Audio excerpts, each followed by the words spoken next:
Feel. Think.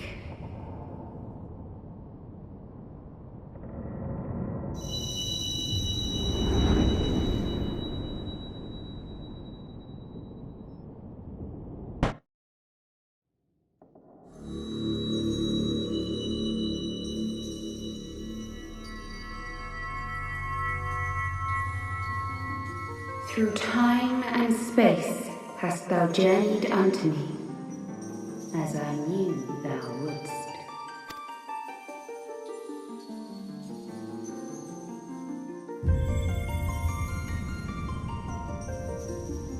We are the word of the Mother. We, who were once called Minfilia. Much time hath passed for thee since the bloody banquet, since I hearkened to her word. Mother, Hydaelyn, guided me towards Y'shtola and Thancred, that I might be swept up in their flow and delivered unto the ethereal sea. There, adrift and alone, her voice silent once more, I prayed for those we had lost, for those we can yet save.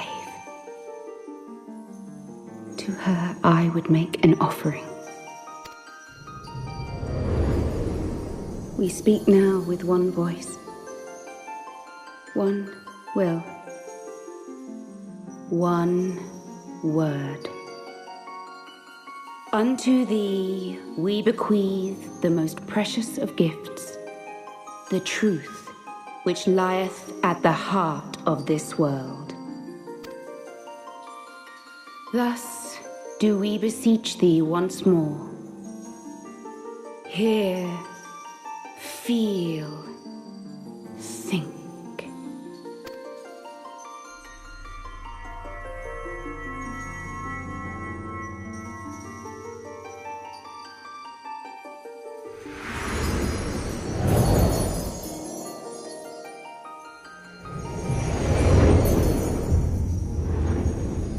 Before there was life, in the depths of the ethereal sea, light and dark did once dwell as one. But the darkness coveted power, and the balance was broken. Thus was I forced to banish him unto the distant heavens, to forever remain apart, a moon bound. In sundering the star did we cry out, and the barriers twixt planes chanced to falter. Across 10 and 3 were we then divided, reflections of the source, each possessed of a shard. Zodiac longeth to be made whole. For his restoration, for his resurrection, his servants labor without cease. They seek to tear down the barriers which surround the source. Thus do they rejoice in their ardor, in your calamities, for each marks a rejoining.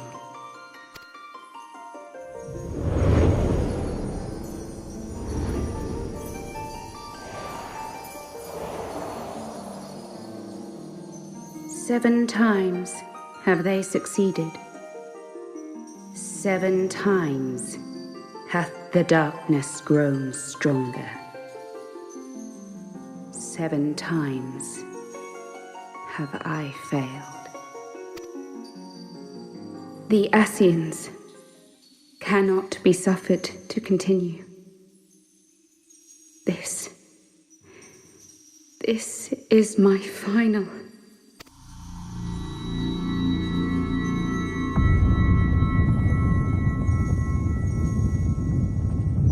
The crystal's power is all but spent. With what remains, I will return you to the shore of the ethereal sea.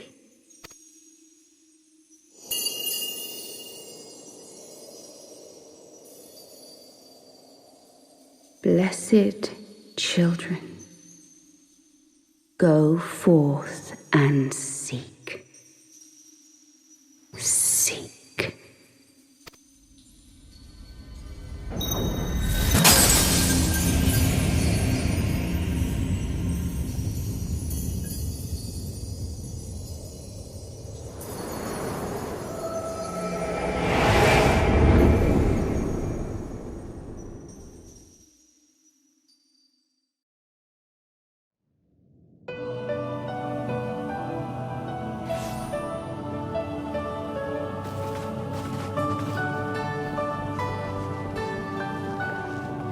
Thank the 12!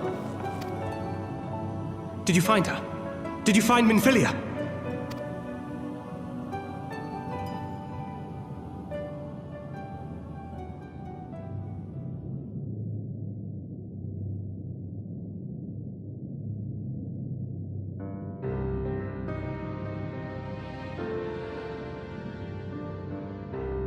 The word of the Mother? I'm not sure I understand. Nor am I. Cryle?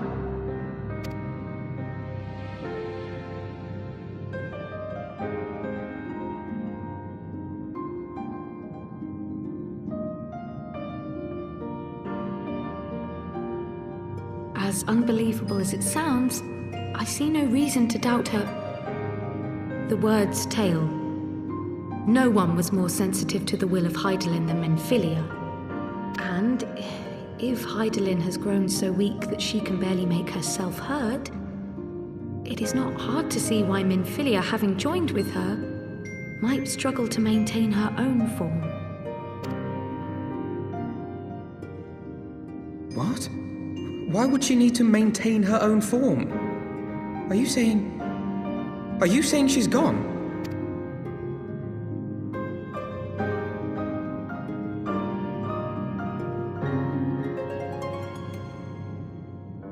But that cannot be!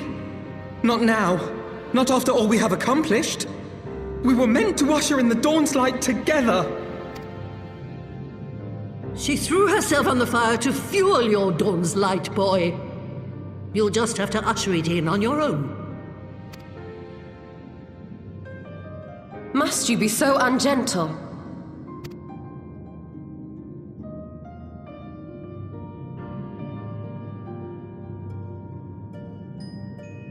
Tell me about the Scions, boy. The scions of the Seventh Dawn lay before Eorzea's salvation. Whenever the realm is threatened, be it by Primal, Ascian, Garlean, or any other, we take up arms in her defense, that all in Eorzea may live to see a brighter tomorrow. And that's very noble of you. But in chasing after these lofty goals of yours, you seem to have lost sight of some basic truths. To win a war, you must be willing to do whatever it takes. To fight, to kill, and if necessary, to die. The path you've chosen is paved with the dead. Walk it with your eyes open, or not at all.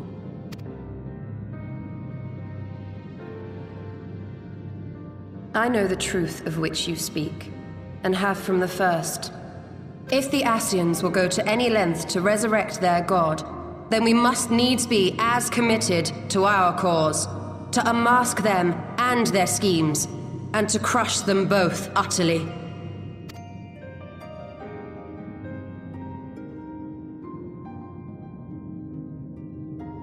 Come, there is much to be done. Yes, of course.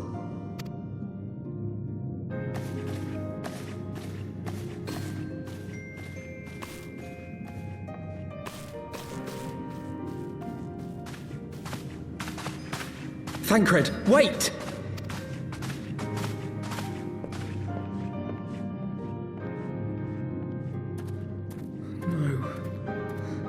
No, this is all wrong.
Pleasure to see you again, my friend. I take it you received our invitation. Good, good. You of all people should be present.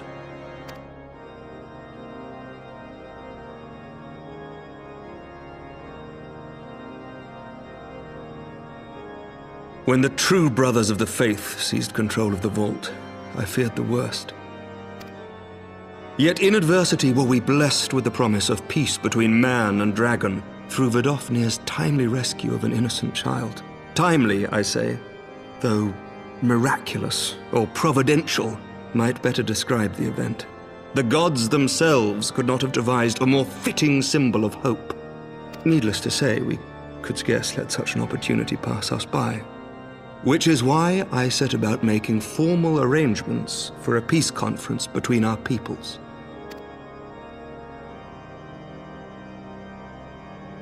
You and yours have done more to bring us together than any, and it is only right that you attend. But I confess that is not the only reason I would be glad to have you there. Given Nidhogg's implacable opposition to the peace, it is possible that he and his followers may attempt to disrupt proceedings, in which event your presence would be a comfort to all in attendance. Pray understand, I have no wish to invite the worm's ire. But if our fractured nation is to heal, if we are to move forward as a people united, then we must do whatever is necessary to bring about lasting change.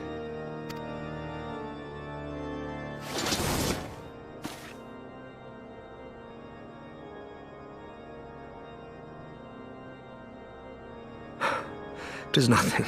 'Tis nothing. Lucia cautioned me against giving vent to my passions, lest my wounds reopen. It has not been easy reaching out to our opponents in Ishgard, many of whom sympathized with the actions of the true brothers. But in so doing, we have limited the influence of the zealots. The people are ready, my friend. This conference must go ahead.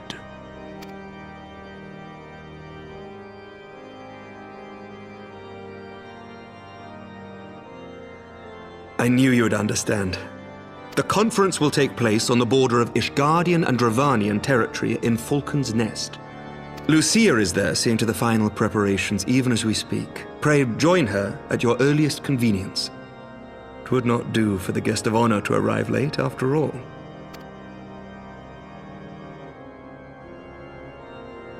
Oh, and one more thing. A drink. We should make time for one. Once the conference is concluded, I mean. By my reckoning, 'tis long overdue.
Welcome, welcome! Find yourself an empty seat and I'll be with you in a moment.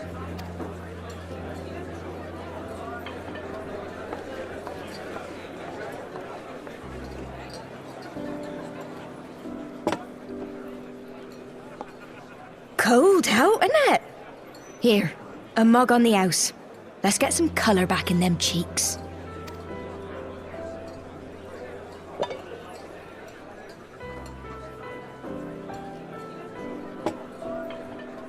Freed food will be a bit longer than usual. We've got a lot of hungry folk to feed, what with the conference and all. Oh, so many people with cause to celebrate. To think there could be peace in our time, after all them years of fighting. When I heard about the conference, I knew I had to come. I knew I had to be here, to do my bit. My husband, he died fighting the dragons, you see.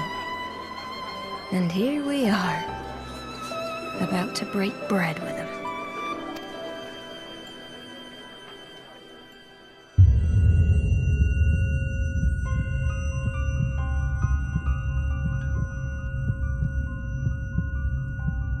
You were right, mother. You look tired.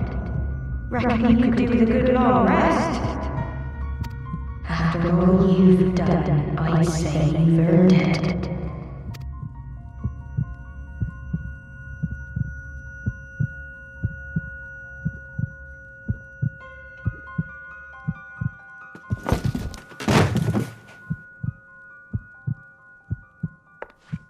Sleep now. Sleep. Sleep and leave us to our affairs.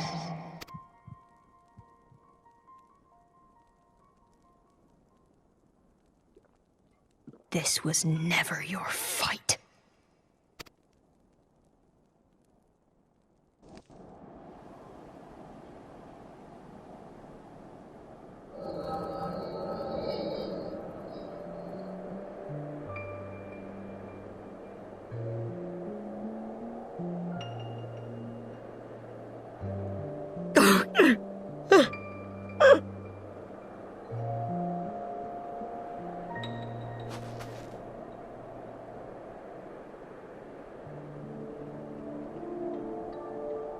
My son. They told me he walks in Halone's halls. Him and the rest of his unit. They told me the same.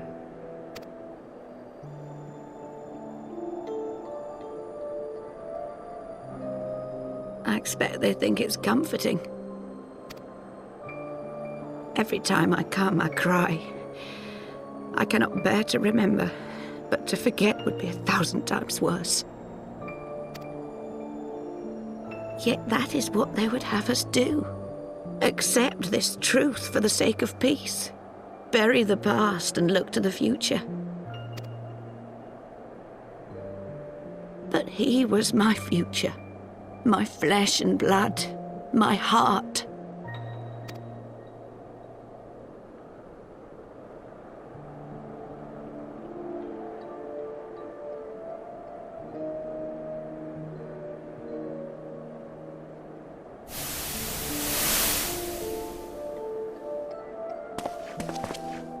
Is this it? We're the only ones with the courage to oppose this madness? Cowards, a lot of them. They think only of the prize, of the peace Sir Emmerich promises them. They know in their hearts it's a lie, but they go along with it anyway, desperate fools. But not I. Not I! I see the worm that killed my brother in my dreams every night, and I will not rest until he lies broken at my feet. Him and every last one of his accursed kin. All this nonsense about Kings of Eld, as if I care what they did or didn't do, makes no difference to me and mine. Have the dragons sued for peace in 1,000 years? Are they bollocks? It's a bloody ruse is what it is, and Sir Emmerich and the rest of them bloody fallen for it. But what can we do? They believe, and naught we can say will ever change their minds. Whether we like it or not, man and dragon will come together at Vulcan's Nest, and all will be forgiven. Forgiven and forgotten.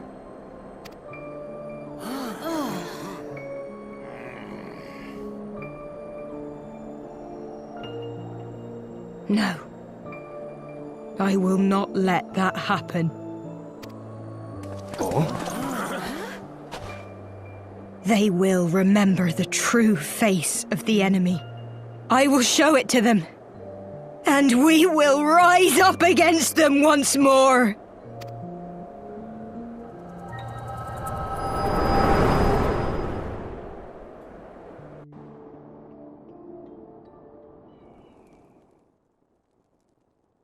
Hey! Hey!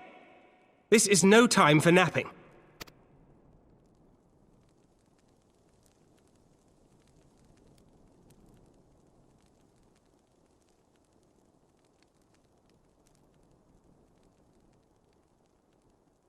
Do you have your wits about you? Good. Come with me. We have a crisis on our hands.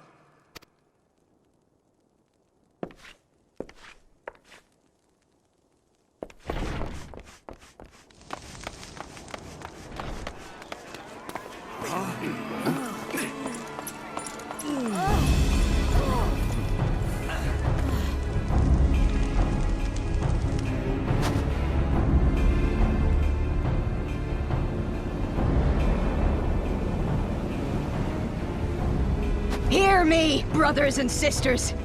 Do not be fooled by the honeyed words of the Dravarnians. The peace they promise is but a prelude to slaughter. Remember your husbands and wives never returned from war. Your children torn apart by fang and claw. All your loved ones shown no mercy. Does not your heart cry out for vengeance? Your blood boil at the injustice? Remember the face of your enemy, brothers and sisters. Remember it, and strike back!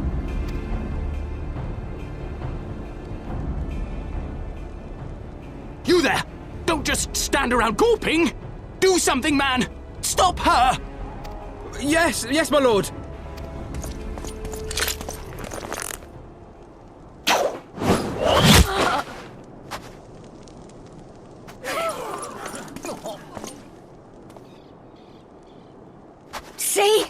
See here the true nature of the Highborn. With lies and deception they lead us to our doom. And dare we raise our voices in dissent? Death is our reward. This is the choice they have given us, brothers and sisters. Death by dragon's fang, or death by nobleman's command. Death to all we hold dear. I spit on your choices, noblemen! You will take no more from me! No more! No more!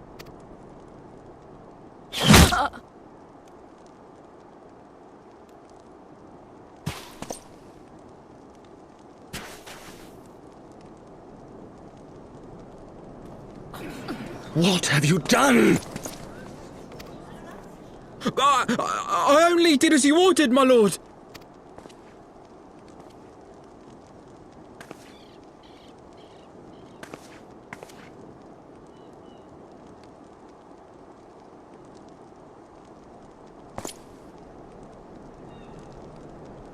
I gave no such order. I did not. I never meant for anyone to...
Onawa!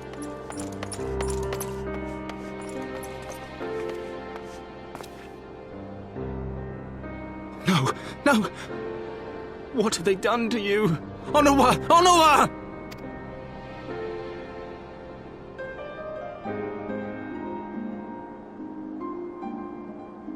Is that you, my lord? You seem rather flustered. Because of you, you imbecile! What in the seven hells happened to you?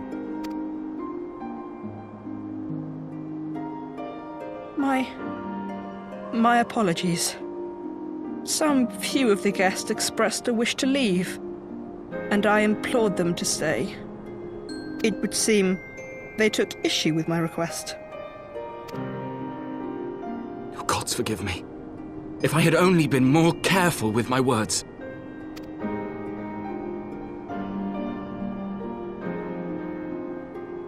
Do not blame yourself, my lord. I know that you and your brother have Ishgard's best interests at heart. That poor woman. She lives in the past, clinging to the memories of the lost. But the future holds so much promise, so much joy. And you know that better than any.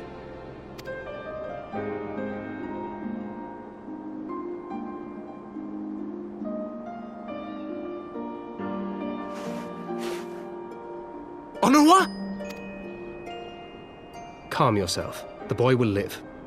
But it's imperative we get him inside and into the care of a Kairoujian without delay.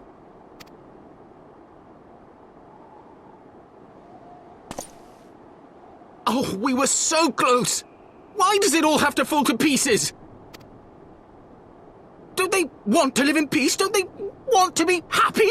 We all want the same thing! And still it falls to pieces! Tell me, what was I supposed to do? Someone, anyone, tell me, what was I supposed to do?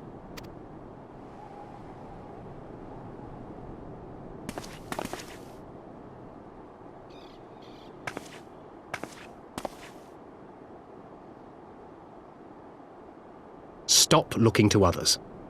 You make your choice and you live with the consequences.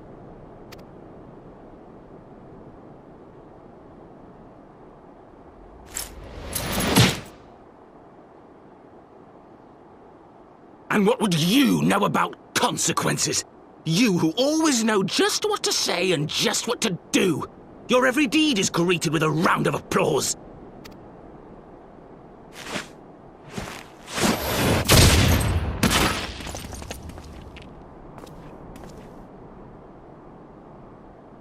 You know nothing about me. I have fought tooth and nail for the people I hold dear. Done everything in my power to save them. And I have failed. Learn to live with it. I have.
Lord Commander, if I may, I wish to speak with you before the Grand Melee.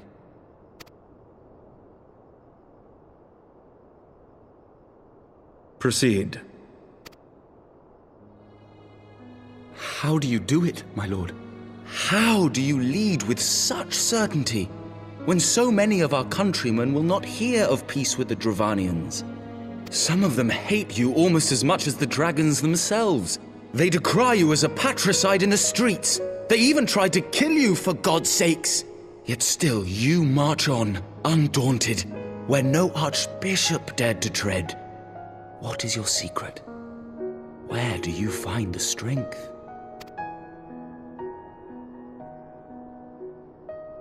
For centuries, our nation has been punished for the sins of our forefathers. If our punishment is to end, I believe we must right the wrongs of antiquity and move forward as a nation united.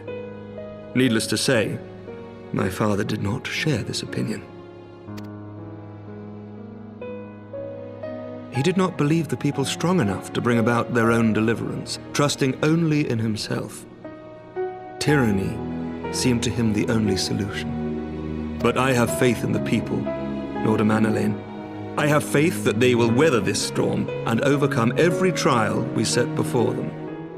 Many have fought and died to see this blight upon our nation's history cleansed, and I would not let their sacrifices be in vain.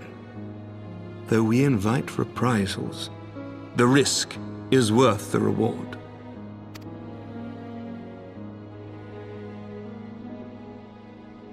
I want to believe. I do.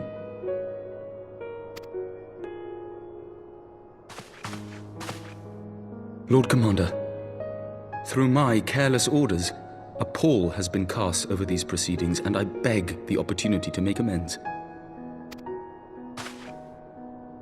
I, Amanalain de Forton, do hereby request leave to take part in the Grand Melee.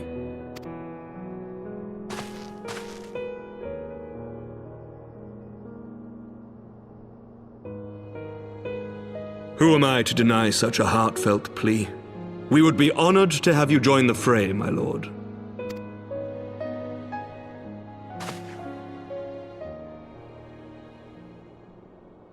You'll take charge of the Ishgardian forces?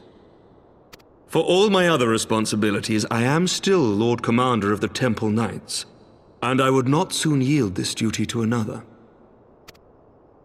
The esteemed Sir Emeric leading the Temple Knights and the Watch into battle along with my youngest. I could wish for no more. Then you wish for too little, my lord. There is another who might yet join the fray. An indispensable ally to whom we owe much and more.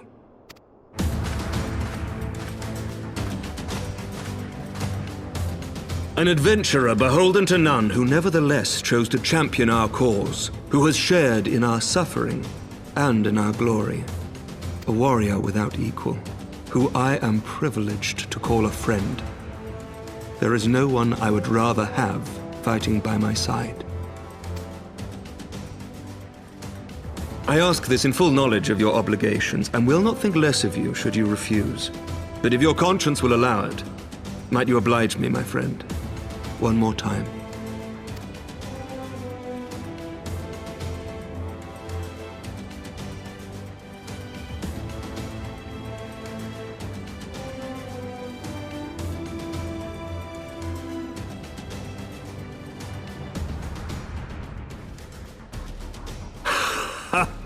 Together we shall give the people a spectacle for the ages, a celebration to mark the dawning of a new era.